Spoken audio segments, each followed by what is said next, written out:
আসসালামু আলাইকুম রহমতুল্লাহি ওয়া বারাকাতুহু। প্রিয় বন্ধুগণ, দেশ ও প্রবাস থেকে আমার ফেসবুক আইডির সাথে যারা সংযুক্ত আছেন, আপনাদের সকলকে আমি আন্তরিক শুভেচ্ছা এবং অভিনন্দন জানাচ্ছি। আমাদের স্বপ্নের বাবরি মসজিদ ক্যাম্পাস থেকে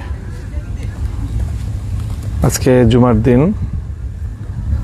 সন্ধ্যার আগ মুহূর্তে আমি আছি এখানে আমাদের স্বপ্নের জামিয়াতুত তারবিয়া ক্যাম্পাসে। দেখতে পাচ্ছেন বাম পাশে আমাদের মাদ্রাসা ভবন এখন কিছুটা এক্সটেনশন হচ্ছে। এখানে ইনশাআল্লাহ অল্প কিছুদিনের মধ্যেই হেফজখানা ছাত্ররা থাকা শুরু করবে। দেখতে পাচ্ছি বাম দিকে এই জায়গাটি নতুন ভরাট করা হয়েছে। এখানে বাবরি মসজিদের নির্মাণ কাজ শুরু করার উদ্দেশ্যেই আমরা এখানে ভরাট করেছি। প্রায় 2 বিঘা জায়গা এখন ইতিমধ্যে ভরাট করা হয়েছে। 2 বিঘা 3 বিঘা হবে। অনেক গভীর ছিল জায়গাটা, প্রায় 12-14 ফিট হবে। জায়গাটা ভরাট করা হয়েছে, কিছুটা আংশিক বাকি আছে এখনো পর্যন্ত ভরাট করার। ফান্ডের অভাবে সেটা আমরা একটু বিলম্বিত হচ্ছে আমাদের এই কাজটা করতে। এদিকে আমরা লক্ষ্য করতে পারছি যে এখানে এখন আমরা মসজিদের নির্মাণ কাজ করছি একটা। এটা আমাদের মূল যে ঐতিহাসিক বাবরি মসজিদ নির্মিত হবে, সেটা তো অনেক বড় একটা ইমারত হবে, নির্মাণ হবে, অনেক বড় মসজিদ হবে ইনশাল্লাহ, বহুতল বিশিষ্ট এই জায়গায়।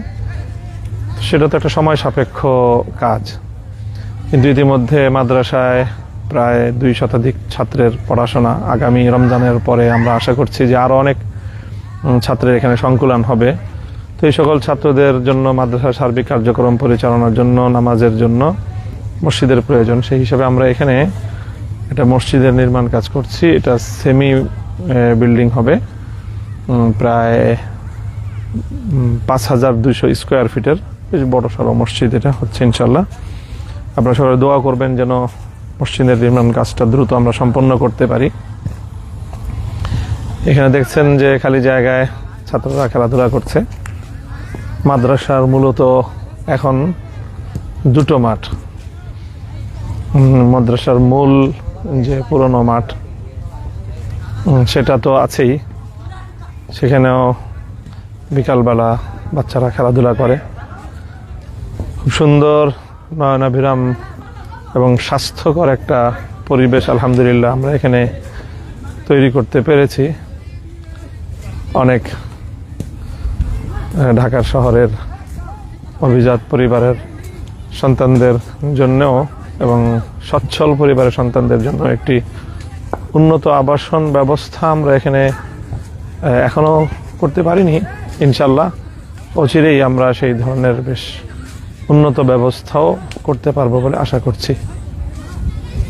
মাদ্রাসা ক্যাম্পাস এখানে দেখছেন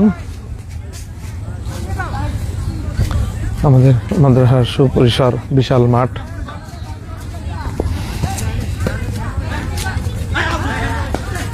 সারি সারি 2 পাশে আমের গাছ লাগানো, আম বাগান। এটা একটা বিশাল মাদ্রাসা ক্যাম্পাসে প্রায় 200 আম গাছ আছে আমাদের। আম গাছে এবছরও পর্যাপ্ত আম হয়েছে এবং মাদ্রাসার ছাত্ররা বিশেষ করে ছাত্র শিক্ষক সবাই বেশ প্রাণ ভরেই নিজেদের বাগানের গাছ পাকা আম তারা তৃপ্তি সহকারে খেয়েছে। পুকুরের কাছাকাছি নিয়ে এসেছি।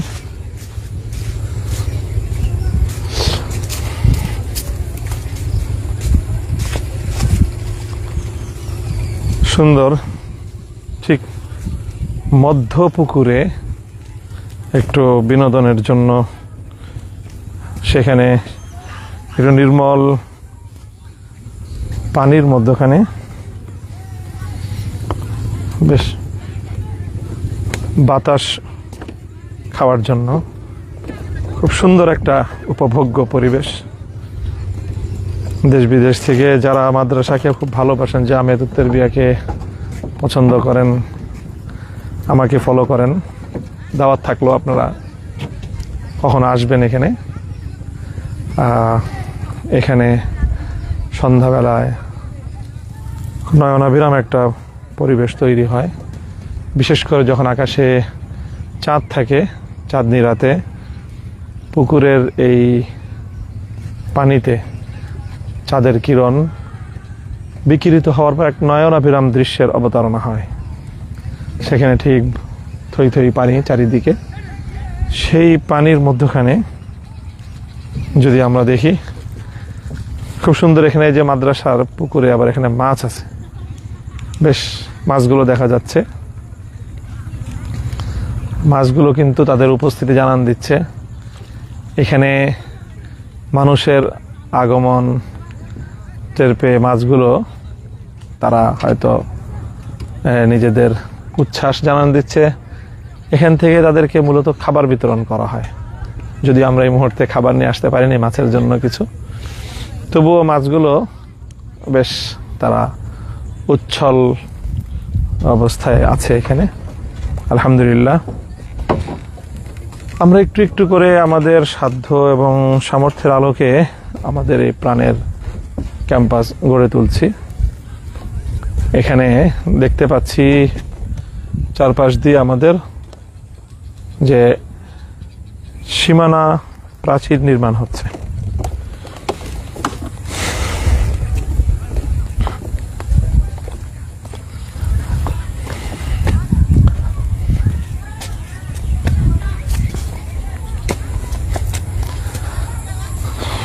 আপনাদের সকলের অবগতির জন্য আমরা জানাচ্ছি, আলহামদুলিল্লাহ, আমাদের এই বাবরি মসজিদ কমপ্লেক্স জামিয়াত তারবিয়া আল ইসলামিয়া প্রায় 3 একরের বেশি জায়গা আছে ইতিমধ্যে এখানে।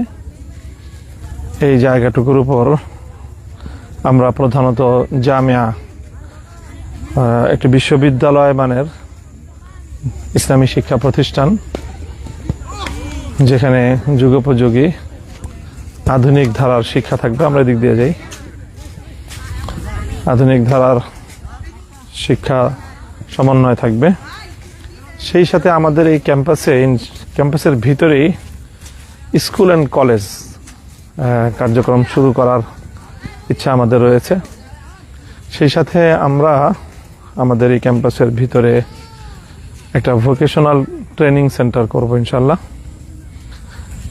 এখানে মাদ্রাসা ক্যাম্পাসের মধ্যে একটা পাবলিক লাইব্রেরি হবে, বেশ আন্তর্জাতিক মানসম্মত পাবলিক লাইব্রেরি, এবং একটা কনফারেন্স এবং হল রুম থাকবে একটা বড়, যেখানে নিয়মিত যে কোনো কনফারেন্স, যে কোনো সেমিনার, সিম্পোজিয়াম করা যায়। আমরা দেখতে পাচ্ছি এই যে এখান দিয়ে মাদ্রাসার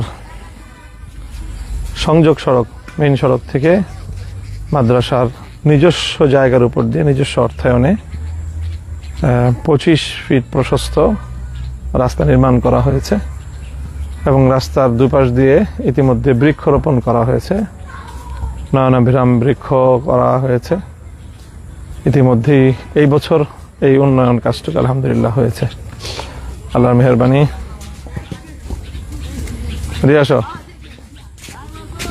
এটা আমাদের মাওলানা আব্দুল্লাহ হাসান সাহেবের ছেলে, মাদ্রাসা শিক্ষক। কি নাম তোমার? খালিদ হাসান সাইফ। কি পড়ো তুমি? মাশাআল্লাহ, আমাদের হেফজ বিভাগের শিক্ষার্থী। কয়বার হয়েছে? 2 পারা 13 পৃষ্ঠা। দোয়া করবেন খালিদ হাসানের জন্য, দ্রুত আল্লাহ পাক হেফজ সম্পন্ন করার তৌফিক। তুমি এদিকে আসো, আসো। তোমার নাম কি? আহমদুল্লাহ আশরাফ। মাশাআল্লাহ, আহমদুল্লাহ আশরাফ শফি। তুমি আসো। আর তোমার নাম হলো? আব্দুল্লাহ আসাদ। তুমি আসো আম্মু। এই আবিদা ইসলাম হলো, ওরা 3 ভাই বোন। 2 ভাই মাদ্রাসায় পড়ে, এখন ও আর আব্বু আম্মুর সাথে ভাইদের সাথে মাদ্রাসায় দেখা করতে এসেছে। আলহামদুলিল্লাহ। তো বিকালবেলায় আমাদের অভিভাবকরা বাচ্চাদের সাথে তাদের বাবা মা তারা দেখা করতে আসে এবং ওনারাও এখানে একটু সুন্দর পরিবেশে। ওয়ালাইকুম আসসালাম ওয়া রাহমাতুল্লাহ। আলহামদুলিল্লাহ, ওনারাও এখানে কিছুটা সুন্দর পরিবেশের উপভোগ করেন। রাজধানী ঢাকার মধ্যে তো আসলে এমন সুন্দর খোলামেলা পরিবেশ পাওয়াটা কঠিন। আমি আপনাদেরকে নিয়ে যাচ্ছি আমার মোটামুটি পুরো ক্যাম্পাসটাই একবার আপাতত যে অবস্থা সেটা আপনাদেরকে দেখিয়ে নিয়ে যাচ্ছি। যে এখানে মাদ্রাসার এখন বর্তমানে এই ভবন যেখানে আমাদের শিক্ষা কার্যক্রম পরিচালিত হচ্ছে। আমাদের সনাতন কওমি মাদ্রাসার পদ্ধতিতে একই ভবনে থাকা, সেখানেই পড়া। আবাসনের জন্য আলাদা এখনো পর্যন্ত আমরা কোনো ব্যবস্থা করতে পারিনি। ইনশাল্লাহ আপনারা দোয়া করবেন। আমাদের আশা আছে যে আমরা পর্যায়ক্রমে এখানে উন্নত আবাসনের ব্যবস্থার পাশাপাশি শিক্ষার্থীদের ক্লাসরুম এবং তাদের আবাসন ব্যবস্থা ভিন্ন ভিন্ন করে গড়ে তুলব ইনশাল্লাহ। তো বলছিলাম এই মাদ্রাসা ক্যাম্পাসে একটা পাবলিক লাইব্রেরির পাশাপাশি এখানে একটা আন্তর্জাতিক মানের কনফারেন্স রুম বা হল রুম করা হবে। সেই সাথে এখানে আমরা যেখানে আপনাদেরকে নিয়ে যাচ্ছি এই জায়গাটায় আমাদের নির্ধারিত রয়েছে এই জায়গাটা সেগুলো স্টাফ কোয়ার্টারের জন্য। আর নতুন যে সংযোগ সড়ক আমরা আপনাদেরকে দেখালাম সেই সংযোগ সড়কটা তার শেষ মাথায় আমরা একটা হাসপাতাল, উন্নত মানের হাসপাতাল করার পরিকল্পনা গ্রহণ করেছি। দেখছেন এটা মাদ্রাসার পেছন দিক দিয়ে রাস্তার দুপাশে সারি সারি গাছ রোপণ করা হয়েছে। এখানেই মাদ্রাসার পেছন দিক দিয়ে এই রাস্তা ধরে স্টাফ কোয়ার্টারে যাতায়াতের ব্যবস্থা হবে। আর এই সড়কটা একেবারে চলে গেছে সোজা ধলেশ্বরী নদীতে। নদীটা দেখাও।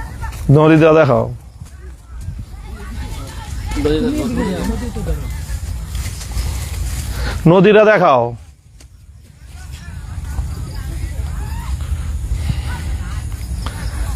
এই যে আলহামদুলিল্লাহ সুন্দর ভরা বর্ষার মৌসুম, নদীতে এখন যথেষ্ট পানি থই থই করছে। নদীর পাড়ে এখানে সুন্দর একটা বিশ্রামের জন্য একটা ব্যবস্থা করা হয়েছে। শিক্ষকরা মাদ্রাসার বিকালবেলা এখানে এসে তারা একটু নদীর প্রাকৃতিক সুন্দর এই পরিবেশে নদীর পাশে বসে তারা এই সুন্দর গাছের নিবিড় ছায়ায় মনোরম পরিবেশ উপভোগ করে থাকেন।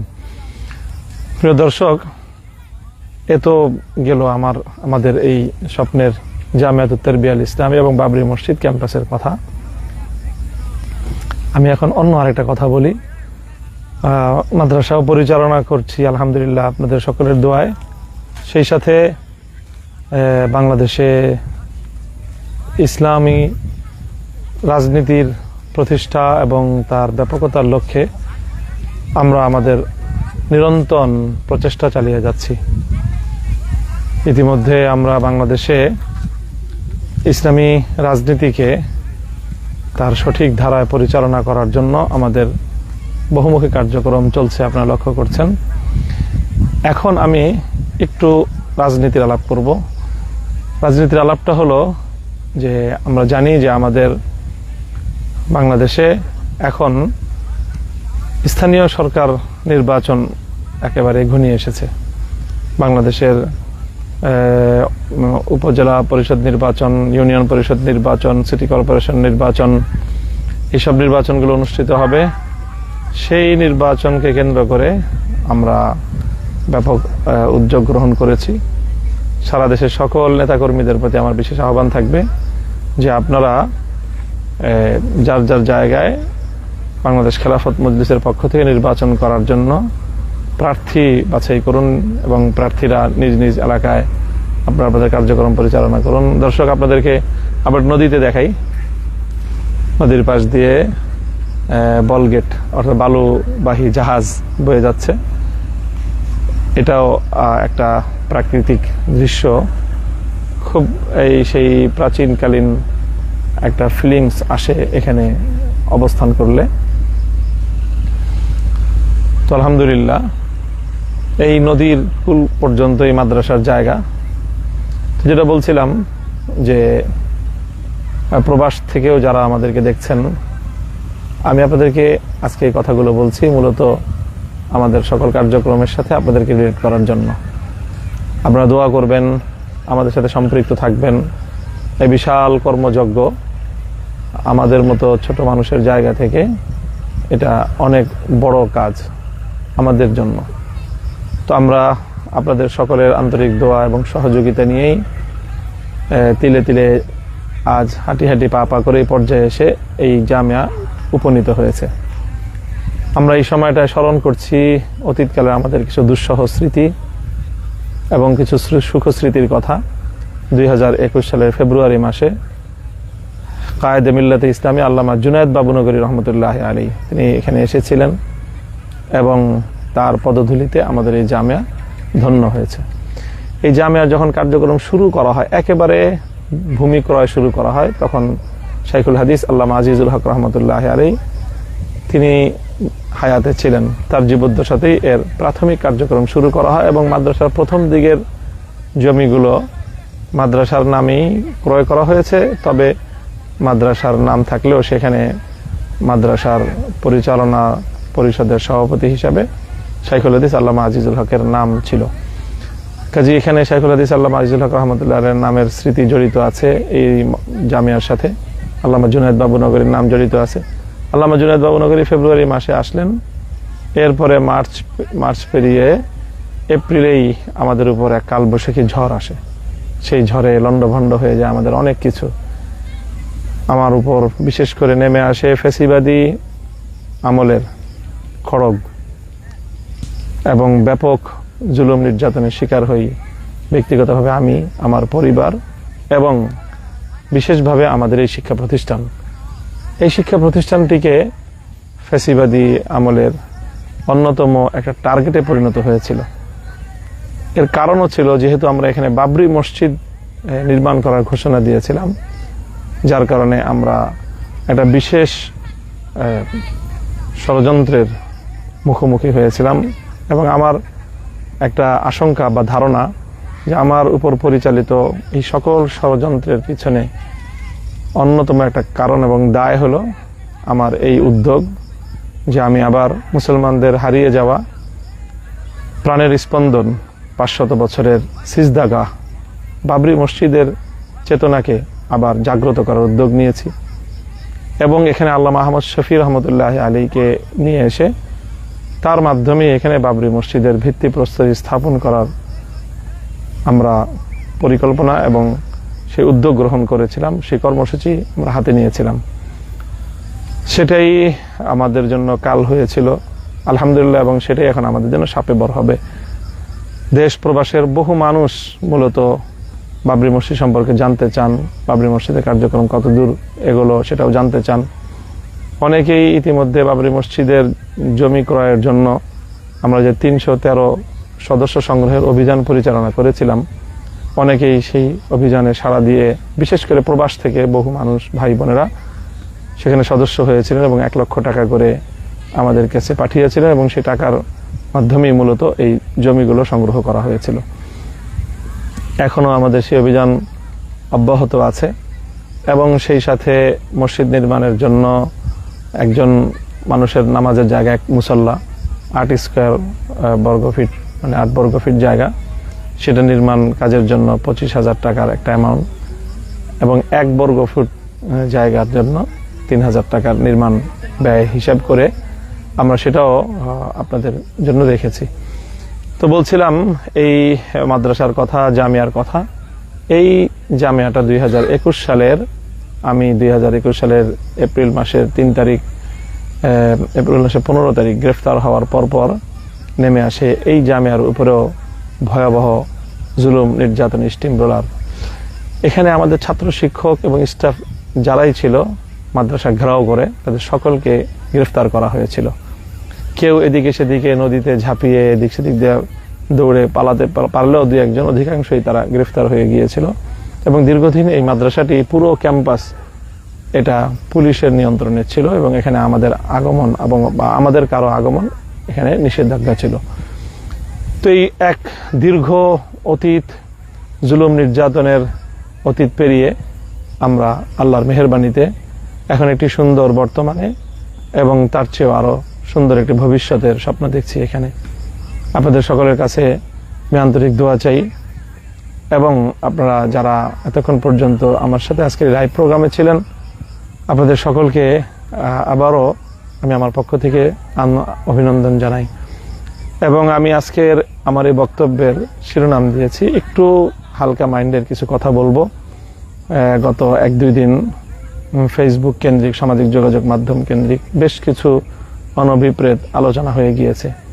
আমি সংশ্লিষ্ট সকলের প্রতি, বিশেষ করে যারা আমাকে ভালোবাসেন, আমাকে অনুসরণ করেন অথবা আমার নির্দেশনা অনুসরণ করার মানসিকতা রাখেন, তাদের সকলকে বলবো যে সংঘাতমূলক কথা থেকে আপনারা ফিরে আসুন।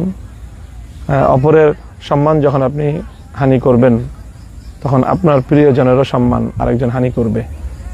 যে এই মূলনীতিকে আমরা সকলে লক্ষ্য রাখি। আল্লাহ পাক রব্বুল আলামিন কোরআনে কারীমের মধ্যে আমাদেরকে সেই নীতির কথা বারবার স্মরণ করিয়ে দিয়েছেন। আল্লাহ বলেছেন, লা তাসুব্বুল্লাযীনা ইয়াদউনা মিন দুনিল্লাহ ফায়াসুব্বুল্লাহ আদওয়াম বিগাইরি ইলমিন। আল্লাহকে বাদ দিয়ে অমুসলিমরা বা মুশরিকরা তারা তাদের যে সকল উপাস্যদেরকে পূজা করে, তোমরা তাদেরকে গালি দিও না, তাদেরকে তোমরা আজে বাজে মন্তব্যে জর্জরিত করো না। সেক্ষেত্রে তারাও তোমাদের উপাস্য, তোমাদের রব, তোমাদের আল্লাহকে আজে বাজে অভিযুক্ত করবে বা অভিহিত করবে এবং গালাগাল করবে।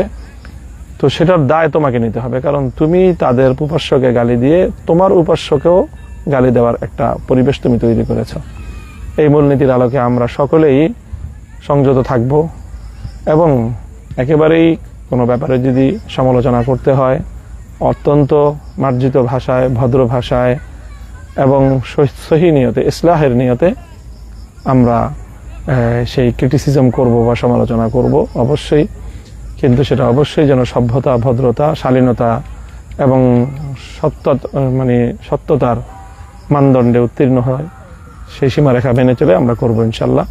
আল্লাহ আমাদের সকলকে উত্তম বিনিময় দান করুন। দর্শক, আজকে ইয়াউমুল জুমা, কিছুক্ষণ পরেই ইয়াউমুল জুমার সূর্য অস্তমিত হবে। ঠিক এই সময়টা আল্লাহ পাক রব্বুল আলামিনের কাছে বিশেষ দোয়া কবুল হওয়ার সময়। সকলকে আল্লাহ পাক রব্বুল আলামিনের হাওয়ালা করে এবং আজকের জুমার দিনের সকল খায়ের এবং বরকত আল্লাহ আমাদের সকলকে নসিব করুন, সেই দোয়া ব্যক্ত করে আমি বিদায় নিচ্ছি আজকের এই লাইভ প্রোগ্রাম থেকে। আসসালামু আলাইকুম ওয়া রাহমাতুল্লাহ।